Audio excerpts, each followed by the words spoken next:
Muito bem, gente. Mais uma semana. Eu troquei de roupa, né? 2 minutos depois.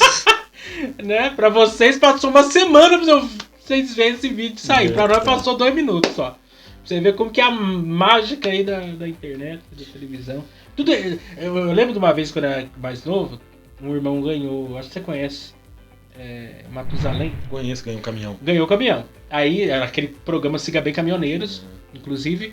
Ele ganhou um Iveco. Teve o SBT, né, veio aqui e tal.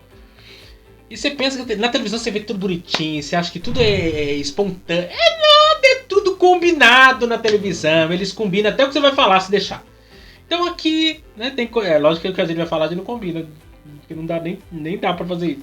Mas algumas coisas dos bastidores é os mistérios que acontecem só na televisão, só em vídeo mesmo. Só na vida de quem grava.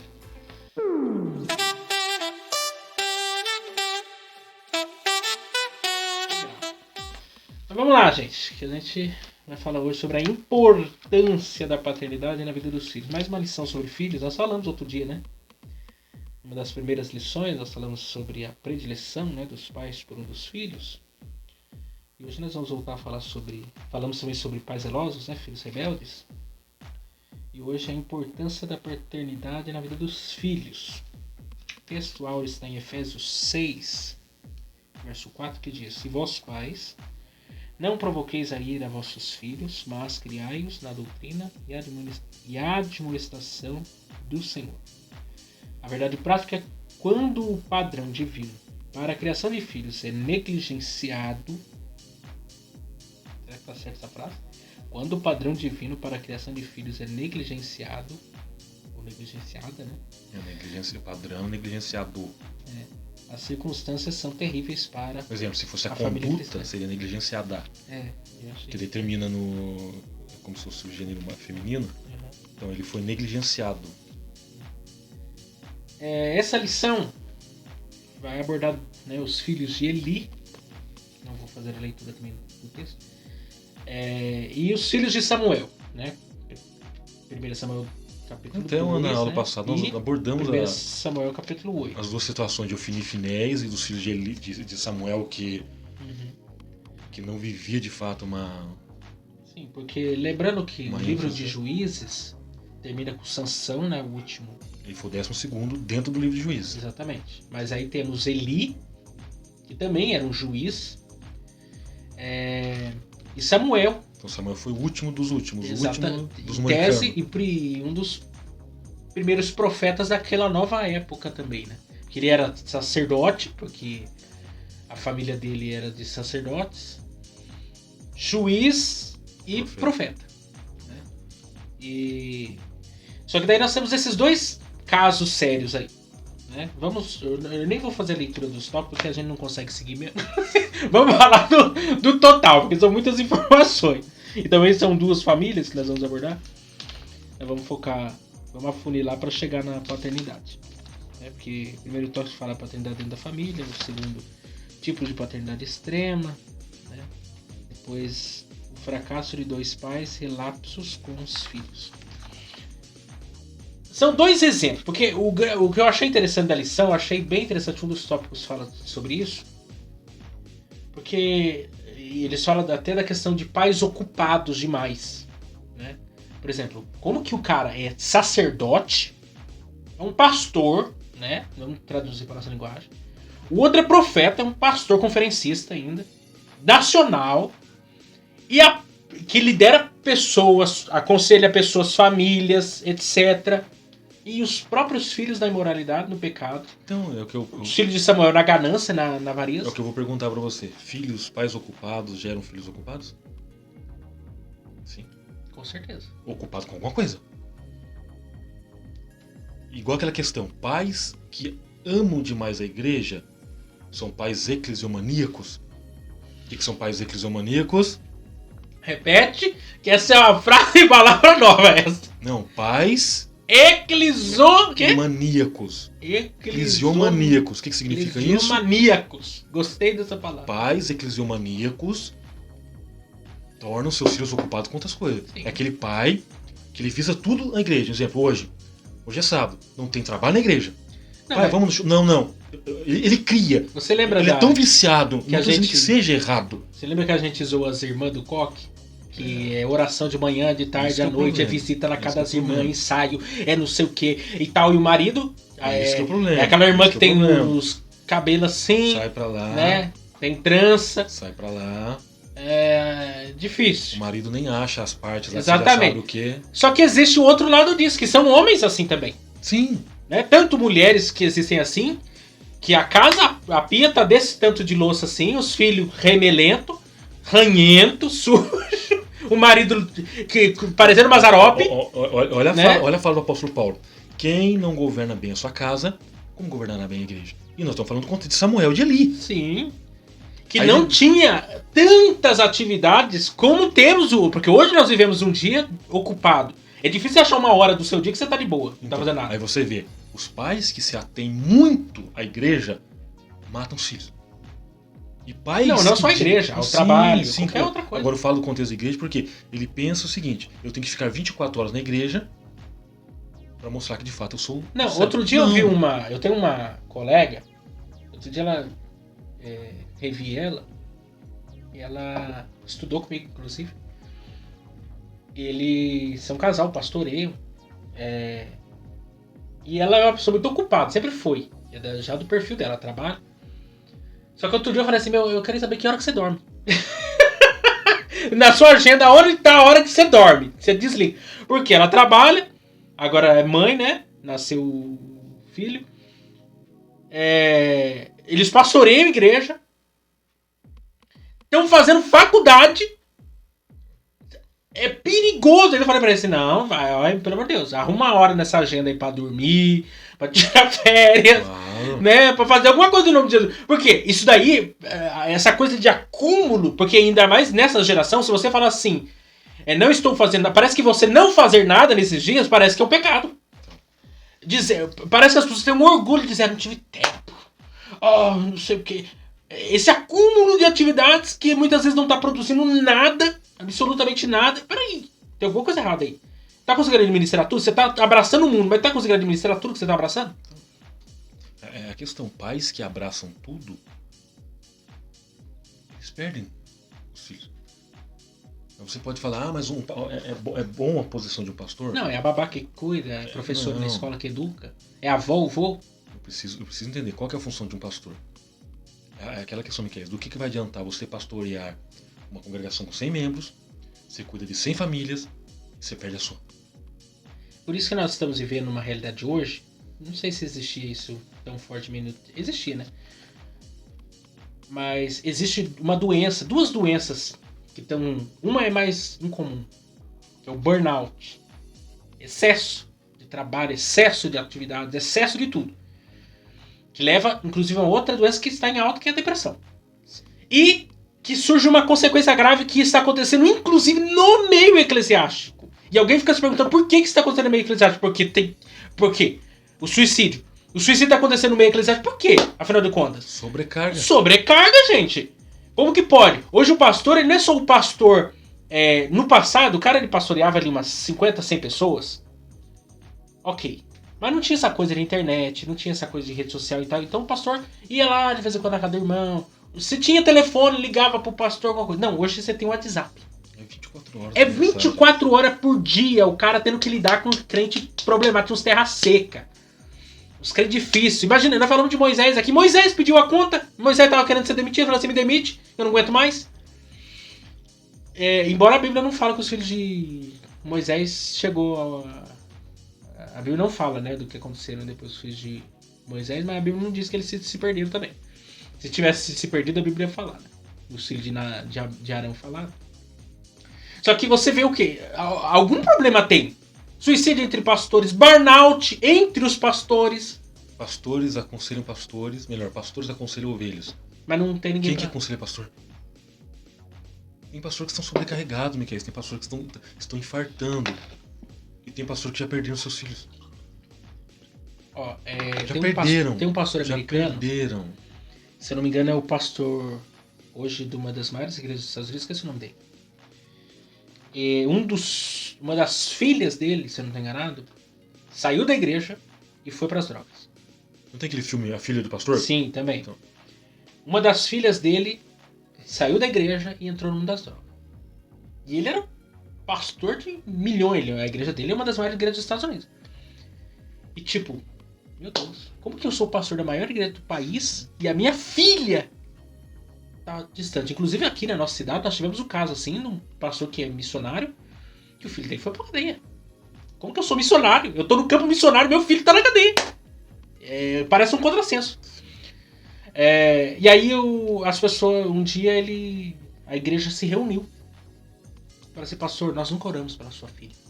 Talvez como nós deveríamos ter orado. Talvez nós nunca oramos pelo Senhor como nós deveríamos ter orado. A igreja se reuniu num dia, numa sexta-feira, toda a igreja, de mãos dadas, fizeram um círculo na igreja e levantaram um clamor para Deus trazer senso de arrependimento e pecado para a filha dele, para ela voltar para Cristo. Numa sexta-feira à noite. Toda a igreja se juntou numa batalha espiritual mesmo, para Deus fazer alguma coisa. Incomoda ou não incomoda? Quando foi na segunda-feira, ela ligou pro pai dela.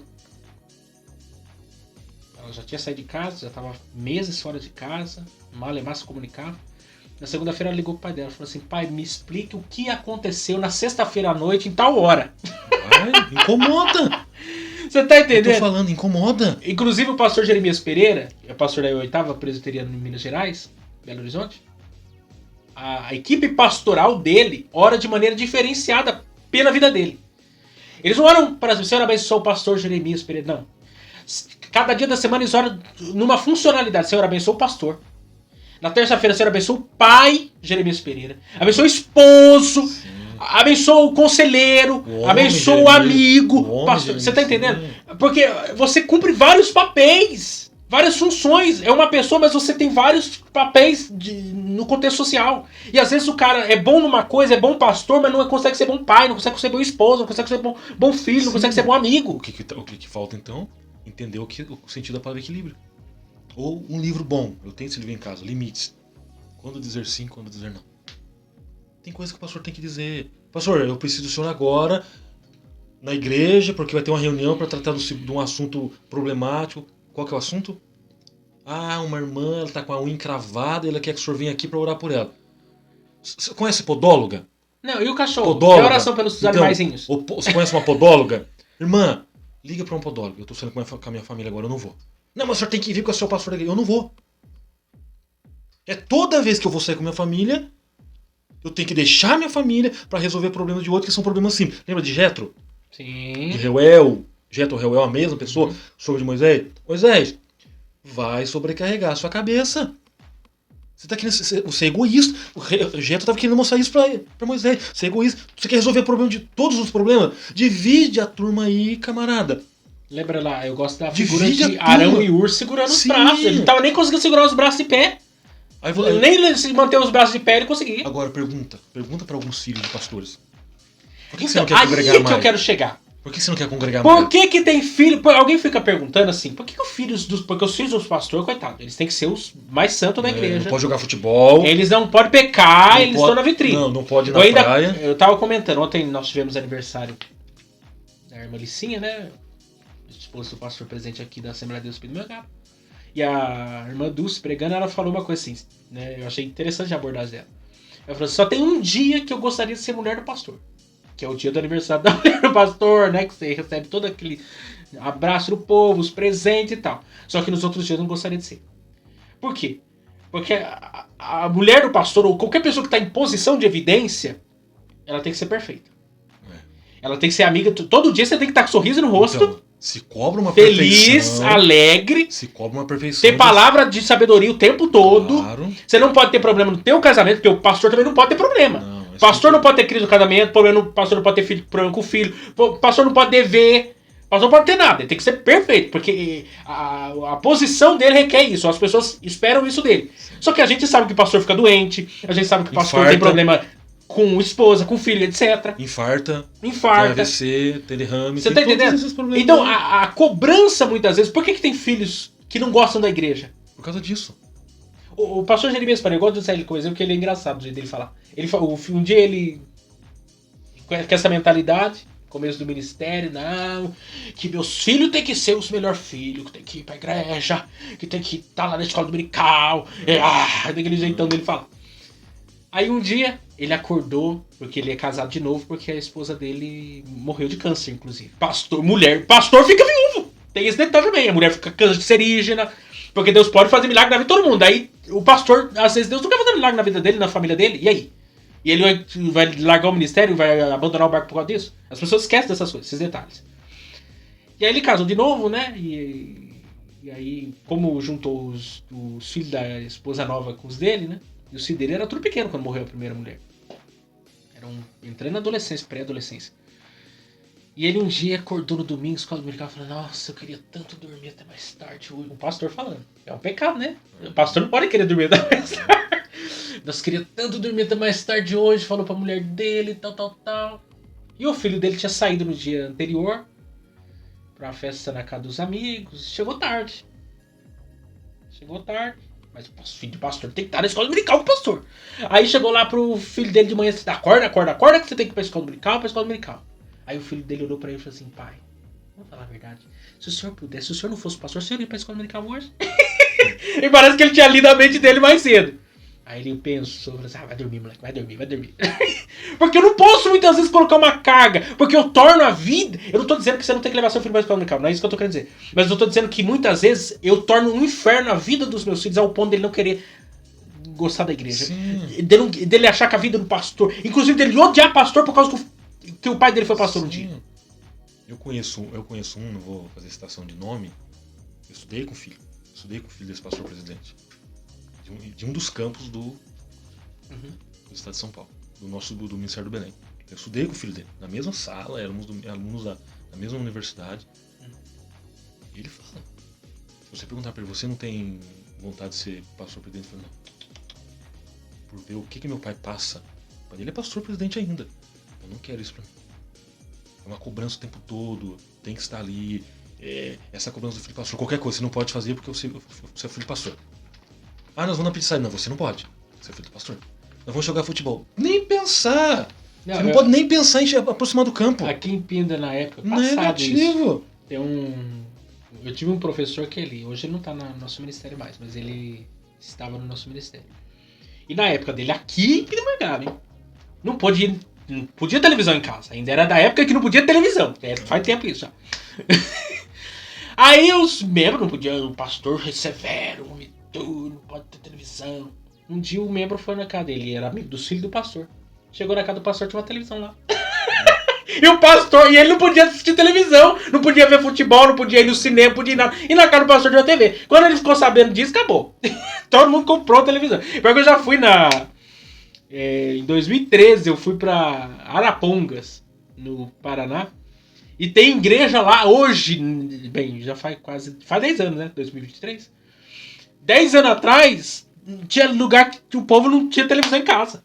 Ainda. A estante da casa era aquelas estantes antigas mesmo, né? Que colocava até CD, que nem tem mais CD hoje em dia. Era aquelas estantes que tinha aquele espaçozinho ainda pra colocar CD ainda. E não tinha televisão, tinha um rádio. No meio de onde era a TV tinha um rádio, assim, bem antigo assim. Então, assim, é umas coisas assim. Mas muitas vezes se colocou uma pressão desnecessária na vida dos filhos, ao ponto dos filhos perderem a graça de estar diante da presença de Deus. Porque a grande questão está aqui. Porque, veja bem, não tenho dúvida que o Samuel era um homem de Deus. Sim. Que Eli era um homem de Deus. Existe um fator, no caso dos dois aqui, você vê uma ausência realmente de disciplina. No caso de Eli sabia do que estava acontecendo, ele ficou caladinho. Existe esse outro lado da moeda, que é quando o pai, você disciplina o filho da irmã Joana, Maria, fulano de tal, mas o filho safado, sem vergonha, que sabe que está no pecado, finge que nada aconteceu. E eu conheço um monte de pastor, que é pastor, os filhos estão no pecado e ele não disciplina os filhos. Faz vista grossa pro pecado do filho. Quer dizer, isso se torna uma brecha no ministério, porque não adianta. Eu ainda falo muito bem nisso. Você quer ser pastor? Pensa 10 vezes antes de você querer ser pastor. Porque se a sua casa, se você não liderar a sua casa bonitinho, redondinho, desiste do ministério pastoral. Por quê? Porque as pessoas vão olhar. Se você falar assim, irmãos, tem que estar na escola dominical. E o seu filho não vai para a escola dominical, nem abre a tua boca dizendo que os irmãos têm que ir para a escola dominical. Porque a figura paterna aí não é só na questão espiritual. É questão de lazer. Se dá pra ir no futebol no domingo à noite. É pastor, mas é pai. Sim. Pastor, mas é esposo. Se dá pra ir no domingo, no sábado à noite, na praça brincar, vá. Se dá pra ir num campo de futebol, vá. Se dá pra ir no shopping, vá. Ô papai, vai passar um filme legal lá. Primeiro deixa eu ver esse filme. Deixa eu dar uma olhada no trailer. Não no trailer do lanche da rua, mas no trailer da... Opa, eu vou com você. Ô, o pai vai no shopping com a gente assistir um filme. O que é? A figura paterna. Aí você vê a questão divina na instituição da figura paterna. E o problema hoje? Da ideologia de gênero, onde são dois homens machos dizendo que se amam, que na verdade não é amor, é paixão infame, querendo criar uma criança. Como é que ela vai ter entendimento da figura paterna se são dois homens? Ela precisa do entendimento da figura materna para ela diferenciar aquilo ali é uma mulher. Aí quando eu falo de mulher, eu tô falando de mulher que tem o seu gênero, o seu gênero. Não é mulher que não é mulher. Não, que tem o seu gênero, que tem o seu órgão, que tem o seu ovário, que tem a sua trompa, que tem o seu o osso, aquela parte para onde a criança sai quando é um parto normal, o osso é diferente do meu. Não falo do homem que se transveste. Então eu preciso da figura materna para o menino olhar aquilo ali é a minha mãe, aquela ali é uma mulher. Esse daqui é o meu pai, esse aqui é um homem. A criança tem que distinguir. Agora é criado por duas mulheres. Não, também é família, não é? Não, mas há um detalhe. Por dois aqui. homens. A gente tem que ter um detalhe aqui. Por dois homens. Então, a questão assim, de entender o que é a figura paterna e qual que é a finalidade da figura paterna no crescimento de uma criança no tocante à questão moral e espiritual. Eu preciso entender, não é só moral. Provérbio 22:6, aí você fala, ensina o menino no caminho que ele deve andar. Tem uma vírgula lá. Quando se tornar mais velho, não vai se desviar. Porque ele entendeu, meu pai me ensinou nesse caminho. E se acontecer também o caso de se desviar, lembra da questão da culpa? O pai vai levar a culpa até quando? Ensinei. Você quis tomar essa decisão, então arque com as consequências a partir de agora. Não, mas há um detalhe que a gente tem que lembrar. E que eu penso que é algo que a gente perdeu muito nessa geração, nesse tempo pós-moderno. No contexto do Antigo Testamento, a profissão do filho era a profissão do pai. Quer dizer, o pai aprendia a trabalhar com... O filho aprendia a trabalhar com o pai. Pedro e André eram pescadores. Exatamente. Jesus era carpinteiro por causa de que José era carpinteiro. No caso aqui, ambos são religiosos. Ofni e Finéias eram levitas, eram provavelmente futuros sacerdotes ali, futuros juízes. Filho de uma linhagem escolhida por Deus para exercer. Samuel a mesma coisa. E olha o que está acontecendo. Uma perversão total. Como Arão, sumo sacerdote, os filhos seriam sucessores. E Nadab e Abiú coloca fogo estranho. E uma outra questão que precisa ser acende as fogo estranho no altar. Precisa ser aplicada. Filho de pastor não significa que ele vai ser pastor. Eu ia chegar nisso, porque esse é um outro problema. Não é questão hereditária. É filho de pastor, eu preciso continuar. Não. Né? A empresa, o negócio de família precisa continuar. Aí surge o nepotismo. Ou partidarismo. Quando não é nepotismo, é partidarismo. É o nepotismo. Porque, infelizmente, e isso está acontecendo cada vez mais e declaradamente. A gente tem que falar sem medo. Igreja não é empresa. Eu conheço, eu falo porque Agora eu conheço. Pequenas igrejas, graças a Deus. Eu falo porque eu conheço. Em que o pai é pastor presidente e o filho é vice. E se o pai falecer hoje, quem que assume o ministério? E ele tem chamado para ser pastor? Essa é a pergunta. Mas o pai consagra porque o filho não quer trabalhar, não quer fazer nada, mas quer mamar na teta da igreja. Com toda sinceridade, sem medo de errar. Sem medo de errar. Nós estamos vivendo uma geração de títulos sem entendimento de função. São pessoas chamadas de missionários que não fazem missões. São pastores chamados de pastor que não pastoreiam. São presbíteros chamados de presbítero que não sabem ensinar. São evangelistas chamados de evangelistas que não sabem evangelizar. São missionários que não sabem fazer missões. Eu faço sem medo de errar. É uma geração baseada no título sem entender a função. Filho de pastor não significa que ele vai ser pastor. E muitas das vezes, para querer passar o cascalho para o próximo, aí a gente vai falar sem medo. Ninguém está aqui para esconder o que é verdade, baseado na Bíblia. Para passar adiante o cascalho, eu vou já preparando o meu filho aqui na empresa. E de repente tem um obreiro lá que está muito mais qualificado espiritualmente falando. Tem muito mais bagagem teológica. O que eu faço com ele? Eu jogo ele, quem sabe, pra terceiro ou quarto vice. Não, e cadê a diretoria? Eu não falei pra você que eu fui numa igreja que tem 4 vice-presidentes? Não, tudo bem, que tenha 1000. Que tenha 1000. Os povos tá criando título! Até a cadeira é arriscada. A cadeira é o quê? A 5ª vice-presidente. Que, eu vejo que parece que é chefe de Agora, quadrilha, então vamos lá, é mafiosos em vez de Sim, pastores. então vamos lá. Já que nós estamos falando de paternidade, filhos. Por exemplo, se o seu pai tem uma profissão que já é de família, ele pode passar pra você. Opa, eu vejo o Miquel que se enquadrou. O Misael, seu irmão, é policial. Uhum. O Misael seguiu, o Miquel ele se enquadra. Misael, vem cá, a gente vai conversar. Você é o irmão mais velho, mas o seu irmão se enquadra melhor na profissão. Não, pai, sem problema nenhum. Eu vou seguir minha profissão. Eu percebo que o Miquel se enquadra nessa profissão. Então, a partir de agora, quem que assumiu os negócios da família? Você. Na questão ministerial, pode acontecer o caso do filho ser pastor-presidente e dar certo? Sim. Sim, pode ser. Mas a porcentagem é bem menor. Uhum. É bem menor. Então eu pego meu filho, jogo ele como vice-presidente, porque na minha morte, lá no meu velório, já vão anunciar. É de Deus? Aí pra você ver como que muitas decisões são decisões erradas. Olha a questão. Aí você toma a fala. Um pastor estava orando a Deus. Melhor, estava querendo tomar decisões. Pastor. Ele é pai de família, pastor, pronto. E naquela igreja, naquela congregação, havia um irmão que era advogado. Nada contra. Inclusive passei 2 anos e meio fazendo direito. Nada contra, uma profissão excelente.